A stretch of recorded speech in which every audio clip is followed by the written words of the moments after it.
You're listening to the Recovery Happy Hour podcast, and Season 7 starts now. Cheers!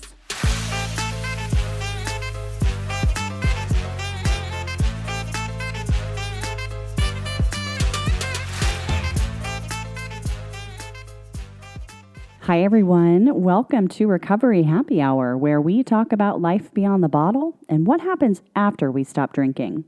I'm your host, Trisha, and last Friday I burned an entire cord of pinyon wood in my chimney because that's what we do on weekends now. So welcome. Thank you for joining me. Well, good morning.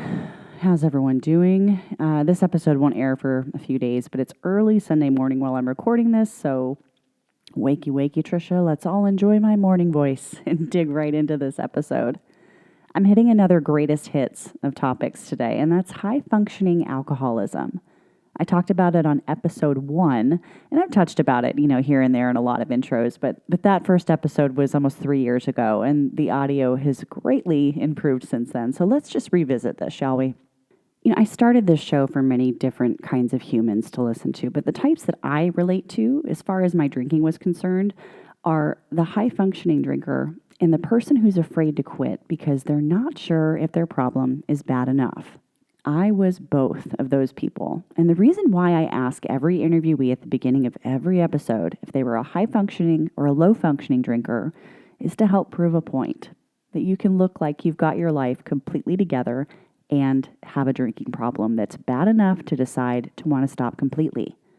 These two things often coexist in the same person, and not being able to connect the two is what kept me miserable for so long.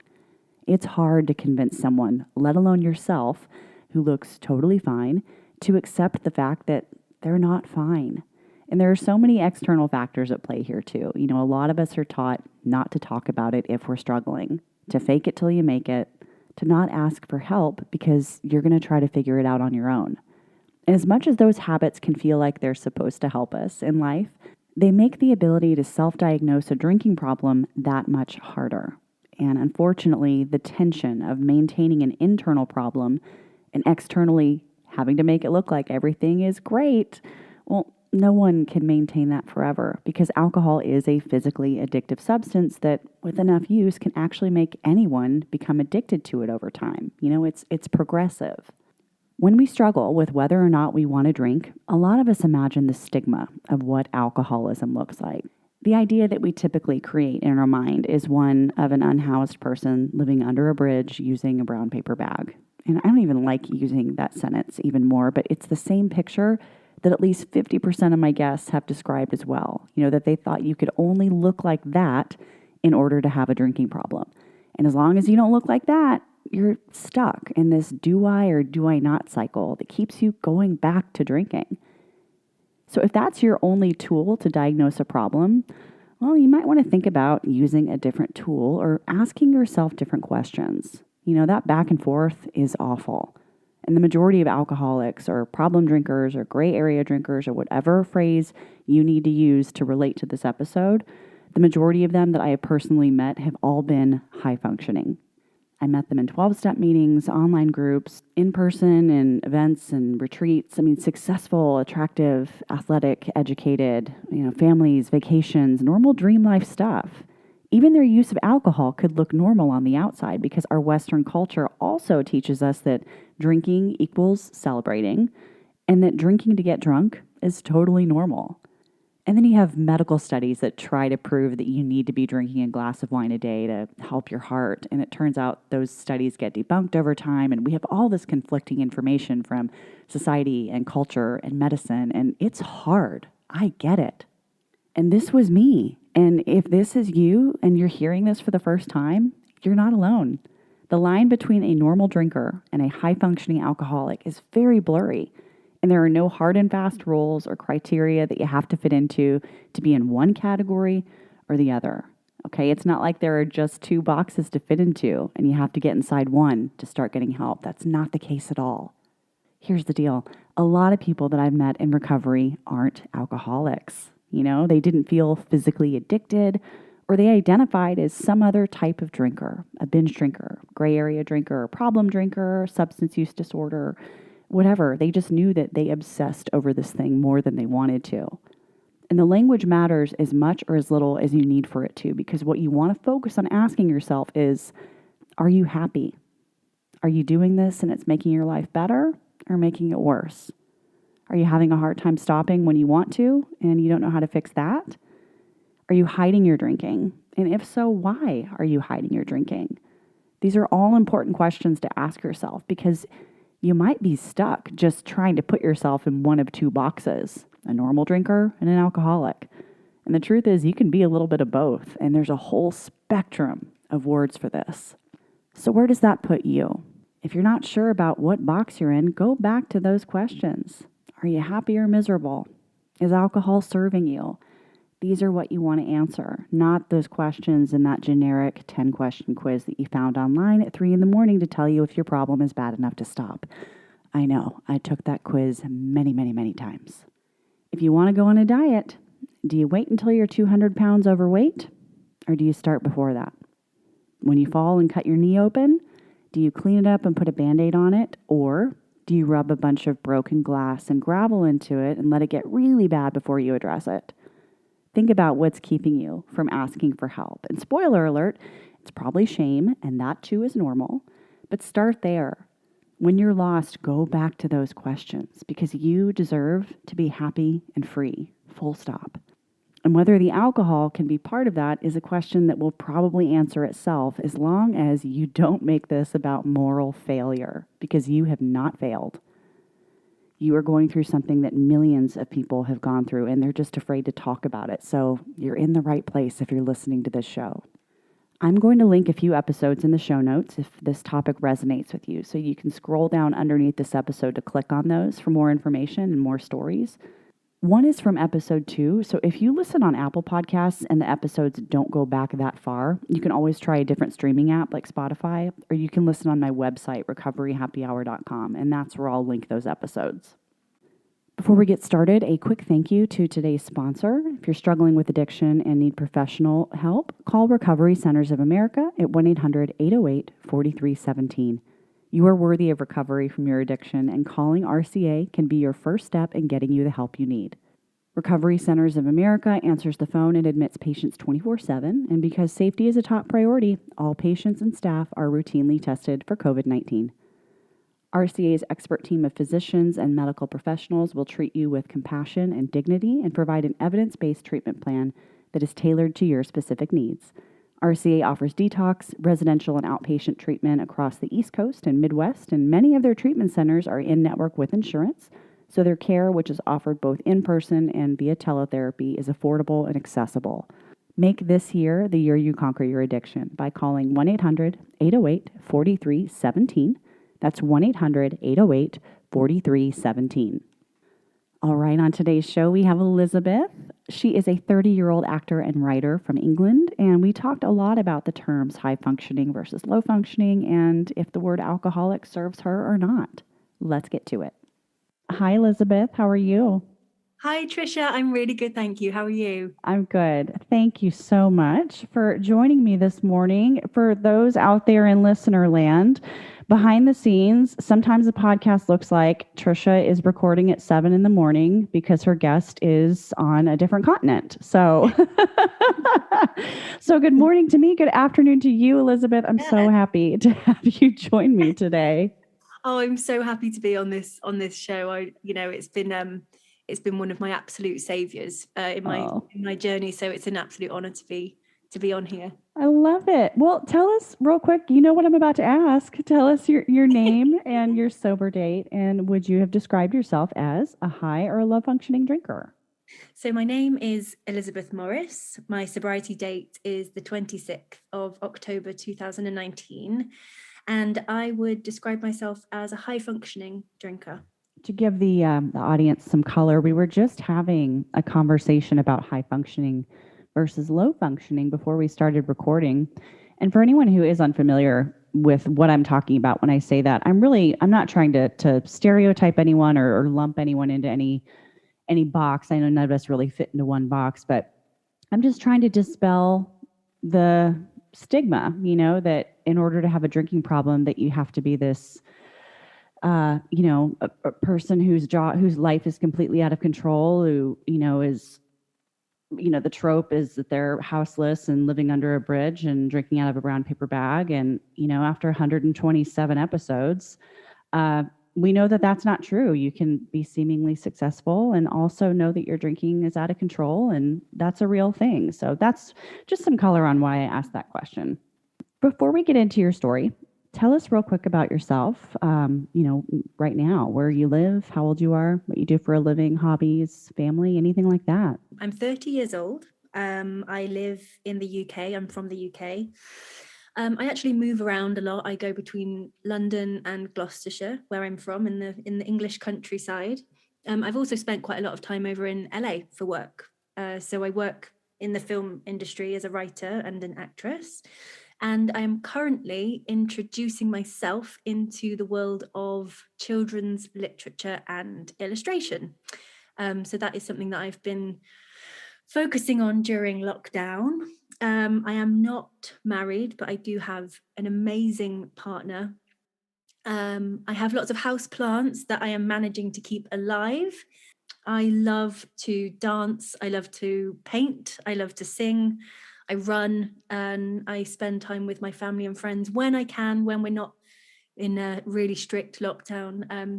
And I'm a very, very proud auntie as well to an amazing 2-year-old. Well, your life sounds wonderful and well-rounded and fun and creative, but I know it wasn't always that way. So let's talk real quick before we get into recovery about your story, and tell us how long you drank, how long it was a problem, and why you decided to stop. So I actually grew up in a pub. So great start. There was just alcohol everywhere from day one. My mum and dad ran pubs. They were landlords. And so for me, the sort of like the smell of a beer-soaked carpet, the smell of cigarettes, drunk people being around was home. And that was something that is just a very sort of positive, familiar atmosphere to me. Alcohol didn't present itself. Well, the first time I got drunk, I was 11. So I got blackout drunk. With a friend, we'd sort of snuck a box of red wine and drank the whole thing. And I had to have 2 days off school. So yeah, I was pretty much all in from the beginning. I've never been a kind of half measures kind of person. I'm all or nothing. So yeah, 11 years old was the first time I drank. It wasn't then until I was about 14 that I started drinking regularly. And by regularly, I don't mean daily, but regular binge drinking with friends at weekends. And very quickly, I became the drunk one. So I was known as the drunk one. I would always be the most drunk. I would black out. My behavior was a bit off, but it was one of those things that everybody was doing. So it didn't really seem to be a huge problem. I also found myself in my first very serious relationship at this time. So also 14. So all of these things were happening very young, very young. And that relationship was pretty toxic and volatile. And I think drinking very quickly became something of a coping mechanism for that toxic relationship. On my 18th birthday, I came home in a police car because I had gotten into a fight in a club. Mm-hmm. I was a very angry teenager, had this fight that I barely remember. And I remember what I do remember is being sort of like dragged by the collar by these big burly bouncers and into this room, and then the police. And it was just such a blur, and it was such a shame. And I got home, my parents were devastated. They were just absolutely gutted. They didn't understand why I was behaving this way. Anyway, that kind of went on until 11 years later when I quit at 29. I would do things that I did not want to do with people I didn't want to do them with. And I was so unhappy throughout my 20s. And I think from the outside looking in, it probably looked like I was having a great time because I was working in films and I was going over to LA and had this kind of Instagram version of what we might perceive as successful life, but internally I was so unhappy internally. I had such a terrible relationship with myself. The last time I drank a year and a half ago was actually with my parents. So they had come to stay with some friends in London, and I'd gone to meet them. We all had lunch and were invited back to their friends' houses. And it was one of those things where there was just wine available in abundance all day. I don't think I'd really eaten much either. And I just didn't stop. I didn't stop drinking. Everyone else seems to be able to have this moment where they say, "Oh, I've had enough." What is that? Not me. I mean, well, I know. Where can you buy those? I know. That would have saved a lot of grief. Right. But yeah, I was not born with one of those installed. So I just kept going, and I don't remember any of this, but I apparently insisted that I was going to walk home on my own at night, blind drunk through London. And my parents were like, absolutely not, you're staying here. And they had to physically stop me from walking out of the door. And apparently I'd gotten quite aggressive, and I said some really mean things to my dad, who is like, when it comes to dads, he's kind of like the one you would win in the dad lottery. He's amazing. I'm so grateful for him. But I really hurt his feelings. And I woke up that next morning with just that same feeling that I've had so many times of, I know I'm in trouble. I know I've done something. I can't remember what it is. I'm going to have to try and figure this out and do some detective work on what I actually did and said. But it was just presented to me pretty clearly that next morning by both of my parents. They just said, this can't happen. This can't keep happening. We don't want you to be living in this city and getting drunk and walking home by yourself at night. That's kind of like, you're just playing with fire. You're not looking after yourself. So we went to a cafe, got a coffee, and I looked them both in the eyes and said, I'm done. I'm done. Because that was just one example of a time when they've seen me behaving dangerously. How I made out of there alive, I find baffling. Mm-hmm. And I'm like, somebody's looking out for me, because I very easily could have not made out of my my battle with alcoholism alive. Yeah, I relate to that very, very much. It's, yeah, when we look back and go, how did I escape from that? Those moments are scary. Tell me briefly about the way that you drank. Did you ever just try to have one drink, or were you always drinking in an attempt to get drunk? For me, it was like, I could say I was going to have one, but once I had one, it like flipped a switch on, and I couldn't turn it off. It was definitely that for me as well. I don't think at any point, I mean, maybe in my teenage years, the aim was to get wasted and that, but actually in adulthood, my intention was never to get drunk. My intention was actually always, don't get drunk. Do not get drunk. Have one. I tried that so many times. Everything that you said to yourself before you went out goes out the window. Out the window, exactly. Well, what was the plan? After, you sat down with your parents over coffee, you decided you were done.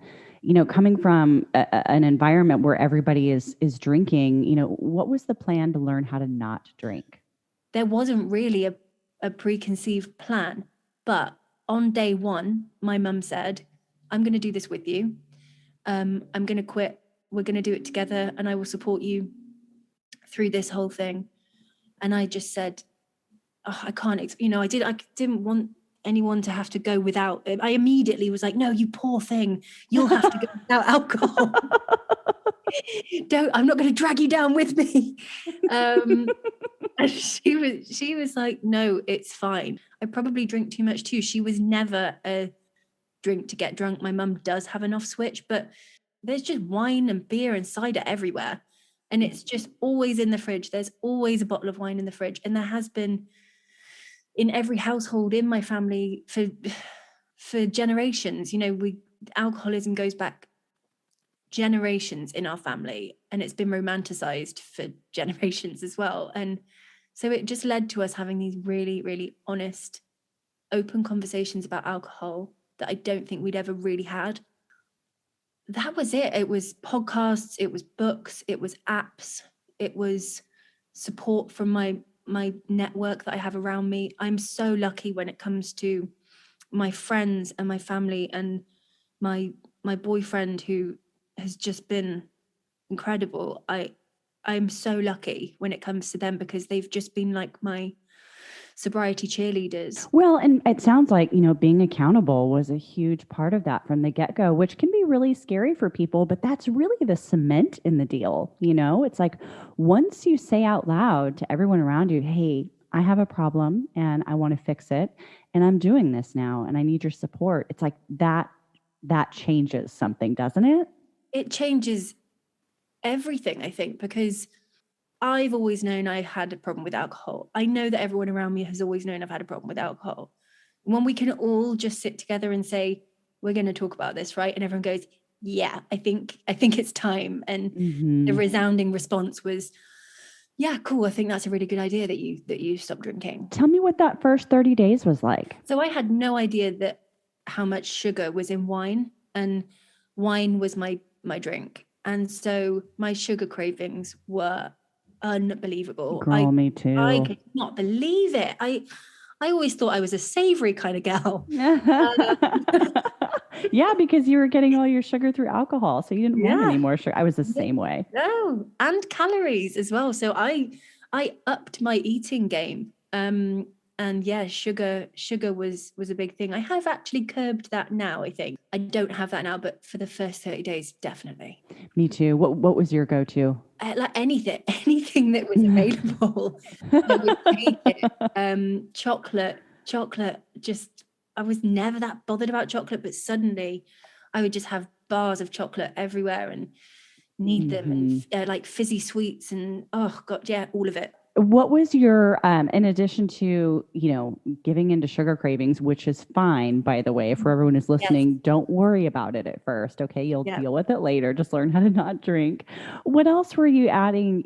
Tell me about like a day in the life, with books and podcasts and all of that. What was your routine like? So actually, I guess it's kind of a side note, but it is relevant to kind of what I'll say next. I very recently, as in 2 months ago, I had stomach surgery. So I had been living in physical pain for years and years and years before all of this. So for years, I would wake up in physical pain, not knowing why, emotional trauma, probably a hangover, total a complete mess from the moment I woke up. And since the surgery, my stomach pains have now gone as well. So I'm suddenly in this I wake up in this euphoric state of no anxiety, no physical pain, no hangover. And I will go and make myself a juice, and I'll put loads of ginger in it to make it strong. And I will put on some meditation or a podcast. And to me, it is like I'm feeding my soul all of this stuff that's been missing for so long. And it allows me to just keep going with it, keeping myself accountable constantly. If ever I get those kind of, I don't know whether urges is the word, because I don't think, if I'm honest, at any point have, since deciding I'm done, I have not considered drinking once. I haven't. I knew I was done. But I do get these feelings of something's missing. And I can't put my finger on it. And then I'll go, oh yeah, it's probably that. Or nicotine. Because I also managed to quit nicotine about 3 months ago. So it's all these things that I'm sort of cutting out, but replacing with these wholesome, replenishing salts that just make me feel like just so much more myself. Yeah, well, and like you're giving to yourself and not constantly taking away from yourself. Yeah. This feeling of the gain and lack. And I know that you've spoken about this with a few guests, where changing your mindset from, okay, if I'm not drinking, what, you instantly go into that lack state of mind of what am I going to be going without? But by replacing it with thoughts of gain and thinking, okay, well, I'm going to gain a pain-free morning. I'm going to gain money because I'm not spending it all on alcohol. I'm, switching your brain to gain mode rather than lack. Yeah, because there is a lot of addition. You're subtracting one thing, and then, maybe you're subtracting some friends eventually, or, habits that would lead you to craving alcohol. But yeah, the gains are so much, you're naturally adding so much more. And if you're not, then that's that whole dry drunk thing. If you're just focusing on Yes. eliminating that one thing, then yeah, there's a huge void that needs to be filled, but it's got to be filled with something. The only thing that's lacking really is the physical substance of it, which is poison. Yeah, and that's the lie that we habitually tell ourselves and then eventually believe, is that we need this thing to be X. We need this thing to feel Y. It's like it's a mental addiction for many. It's a mental addiction only. Some people never reach the point of physical addiction, but yeah, it's all based on this lie that we tell ourselves. As you were getting sober and learning how to not drink and adding all these new healthy habits back into your life, were you starting to kind of get under the drinking and kind of figure out what you were drinking over? Yeah, big time, actually. And I think, I was prepared that it was going to get tough. I think so many of your guests have been so honest about this, and it really helped me to kind of prepare for those moments where I knew I was going to have to face some stuff with my eyes wide open and with nothing to numb those feelings. So I did go into a fairly severe bout of depression about 6 months ago, because I think I overdid it. I think I went almost into like recovery overdrive, where I was trying to do everything at once. Recovery fatigue. Mm-hmm.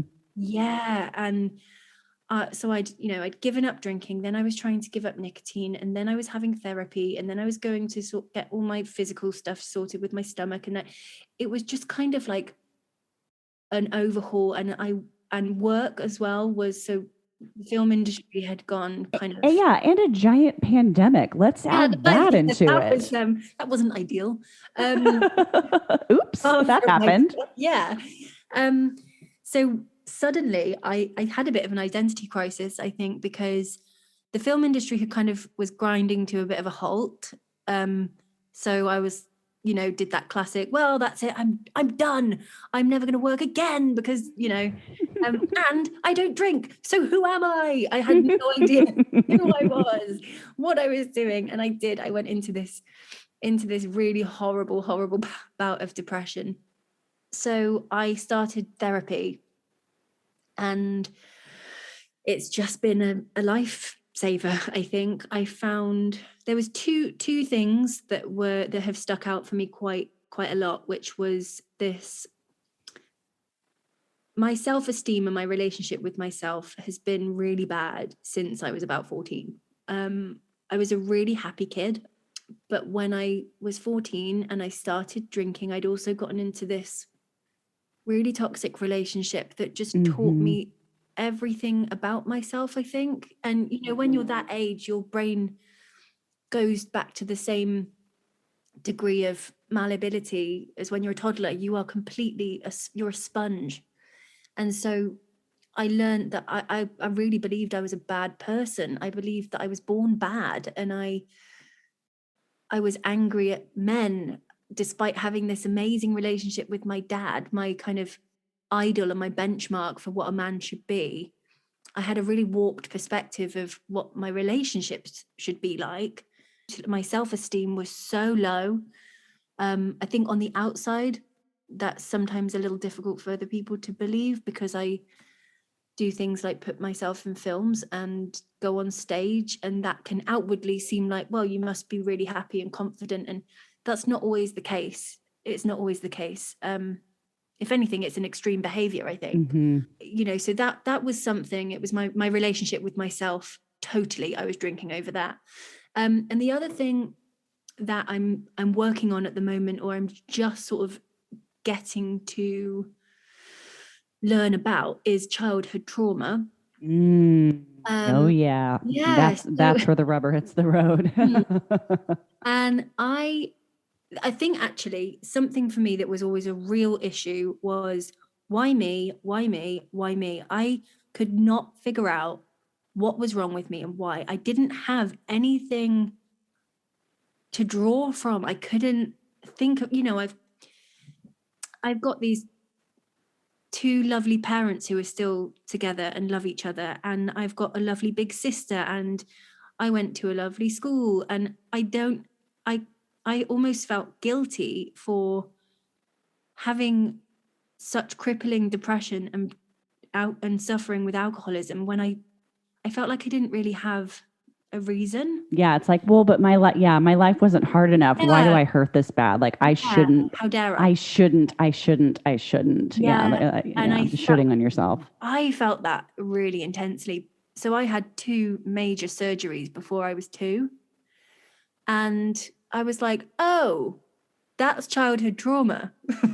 It's Yeah, physical trauma. physical trauma. Yeah, and it just never occurred to me. Something really interesting I learned about it. I don't know if it directly links to alcoholism, but certainly relationships, which I guess the whole thing's kind of wrapped up together. For me, it has been anyway.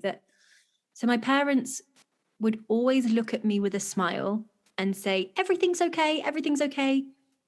But what I'm picking up on is that everything's not okay through their eyes and through the sort of, babies are basically telepathic. They can't understand words, but you're picking up on eye movement and energy from your parents to see if everything's okay. And when everything's not okay, but they're telling you it is because they're trying to protect you, you get a bit of a warped sense of what's okay and what isn't. It's very astute to go back to something so early and make that connection. And I know that you said that you were very angry as a teenager, and obviously when you drank, that came out. And when we're not taught how to identify and label anger, and not taught how to express it in a healthy way, it's got to come out somewhere else. It's going to come out as addiction, or it's going to come out as, fighting, or, rage, resentment. It's got to come out. And, sometimes we're just not taught how to do these things. And this is why I always tell people, like, it's not about the alcohol. Yeah. We can't give the alcohol that much power, at least not on a mental and emotional level. Physically, it absolutely has that much power because it's a physically addictive substance. But yeah, it's not about the alcohol. It's like, what happened before? What were you drinking to cover up? And it's just like a map. The alcohol is a map to where you really need to be focused on, Yeah, 100%. How do you feel about the word alcoholic? I don't have a huge problem with it. I don't generally use the word to describe myself. I identify probably more with the word alcoholism because I feel like it offers there's a slightly broader allowance for its definition, if that makes sense. It feels a bit more like an umbrella term. I think the word alcoholic, it's a label that I'm not sure helps me. I think it's the same. I guess I identify it similar to when I was 19. I think I was diagnosed with depression, and it was after somebody that I loved deeply had died. And I don't know if it was depression. I think it was grief, and the two are so different, grief and depression, that I feel like this label of depression, I don't think it helped. Because I lived up to it, and it was sort of had all these negative connotations, and it felt a bit like a punishment, and it felt shameful. Whereas the umbrella term of mental health doesn't feel quite so accusatory, if that makes sense. It does make sense. And I think we as humans want to find something as an identity. I think we constantly want to, go through life needing to tether ourselves to something, some sort of label, some sort of identifier. And alcoholic can be really helpful for some people in that regard because that gives them a place to start. But other people don't prefer that because they don't, like that is not their full identity, end of story. That's just one small facet. So that, there's no right or wrong answer with the alcoholic question. And I always ask it just to to, have the listeners hear that there is no right answer. Yeah, I think if it helps you, and I can totally understand how that word could help you anchor yourself into your sobriety by saying, I am an alcoholic and therefore I need to not drink. It's very clear. You being a creative person and a writer and an actor, I'm always curious with creatives, how has your creativity changed in the last year and a half? Oh, this is actually really interesting for me because I for so long I really identified as being that kind of tragic writer that would go to a bar alone and drink and come up with this amazing screenplay. And then I'd read it back the next day and it would be just a load of shit. like, what the hell? I can't even read my own writing. But I thought that what I was doing was so classy and like historic. This is what the greats have done for centuries. And actually, no, you don't come up with your best stuff when you're drunk. Well, I didn't anyway. And I have found that creatively, I've had this, I've as I said, I went into a bit of a depression over the pandemic. But in the last few months, I've gone into a bit of a creative upward spiral, I would say. I've used creativity as a really positive tool for myself, and I've started writing and illustrating this children's book that has kept me so focused in such a positive way that it's allowed me to kind of reintroduce myself into the world of writing and creativity with a much more positive outlook on it. But yeah, creatively, I definitely thought for a long time that wine helped me create stuff, and I was very wrong. It just helped me create drama. Yes. That was it. Yeah, creative energy into fighting. I'm going to create a way to get kicked out of this club. I'm going to create a really great argument with this police officer. Yeah, that's it. That's when I was at my most creative, definitely. Right? Oh, God, I love it. Well, what was your biggest misconception about a life without alcohol? And how do you feel about that now? I've thought about this quite a lot. My biggest misconception was that I would lose myself. And without sounding too cliche or corny, I have found myself. I really feel like I have found myself again. I feel like I have re-met the girl that I was like as a kid, that happy. I'm happy and fun, and I can, I'm not perfect. I'm not a fully fixed human being, but I don't, is anybody, but I feel like I have found who I am, what I do, what I like, what I don't like, what I'm okay with, what I'm not okay with. I'm developing certainties. And I really thought that going sober and going without alcohol meant that I was going to, lose who I was. Yeah. And you said it perfectly. And I've said it on so many episodes that, quitting drinking is an opportunity to meet yourself, to really learn who you are. And I'm glad that you put it that way, that you thought you were going to lose yourself, but that you really found yourself. That's such a great, goosebumps moment. Yeah. And it really only occurred to me recently. And I think I was like, oh, I actually quite like me. And I never would have thought that. I for as long as I can remember, I would just be I was so nasty to myself. I was so mean to myself. First thing in the morning too, it's like that. Those are the first thoughts in my head. Yeah. I woke up was how much I hated myself. Isn't that a terrible way to start your day? Oh God. I mean, it's not ideal. That's not gonna set you off on a good foot for the day. I wake up this morning and I'm like, hey, we're gonna spend the day with me today and we're gonna have fun and we're gonna go. Hey girl, wake up. How you doing? Yeah, and it does actually feel like that. I'm absolutely okay with spending today with me. I love that. Well, you'd mentioned your book. I would love to know where we can find out more about that when it happens, and where can we find you? Are you on social media? I use Instagram, really. I can't keep up with all of the platforms. I've tried on many occasions. So Instagram is where I post a lot about my film stuff, writing, and then I'm always linking it to have a very, very new Instagram page for all things illustration related. So this book that I'm working on. So my Instagram is Elizabeth Morris _May, MAY. And my illustrations page is Elizabeth Morris _illustrates.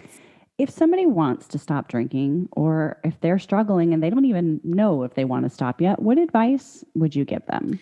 I would say you owe it to yourself to give it a go. And if you are not sure how, or if you feel scared or you don't feel like you can do it, I would say armor up, get all of your stuff ready. So download the podcasts, download the books, buy the books, get the apps, get it all there ready so that you can go in protected and you've got this bubble.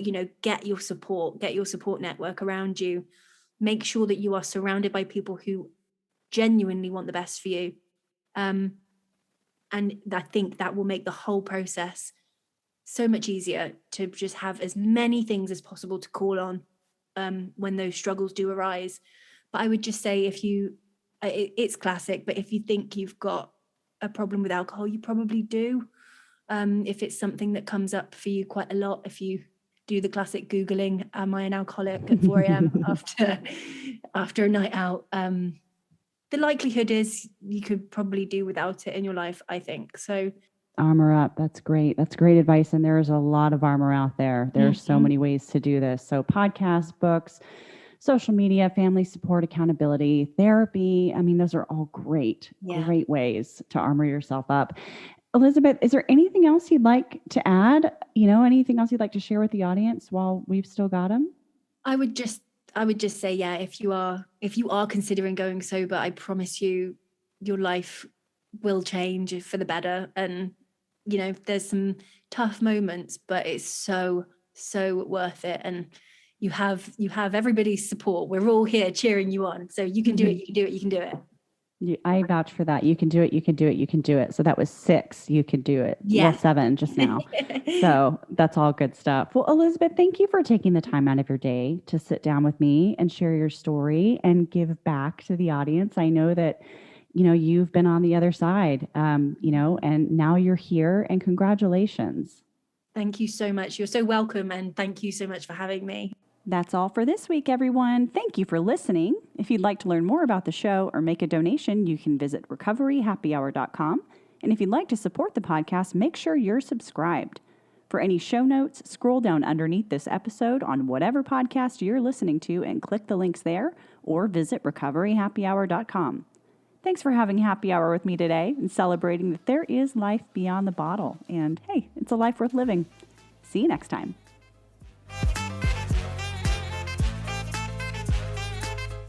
Recovery Happy Hour is not affiliated with any 12-step programs, treatment centers, or organizations, but you've heard our interviewees talk about specifics that help them get sober. Try whatever is right for you and your success in recovery. As a disclaimer, I do not endorse any general or specific treatments or diagnoses. Y'all, I'm not a guru, so please talk to your doctor or your trusted medical professional for advice on your treatment decisions.